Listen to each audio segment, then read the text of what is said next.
বলবা। তোমরা কি সব বলছো? আমি তো কিছুই বুঝতে পারছি না। আমরা বুঝতে পারছি না তুমি ওর কত নম্বর বয়ফ্রেন্ড। আপনি যে ব্যক্তিকে কল করেছেন তিনি অন্য কলে ব্যস্ত আছেন। অনুগ্রহ করে অপেক্ষা করুন।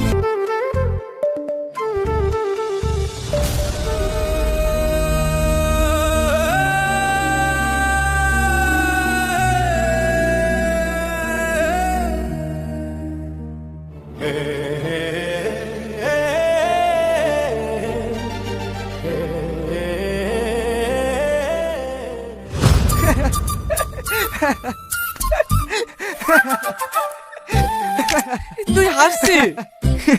হাসবো না তো কি করবো? তুই কিভাবে? আমি যা বলবো তুই তাই তাই করবি।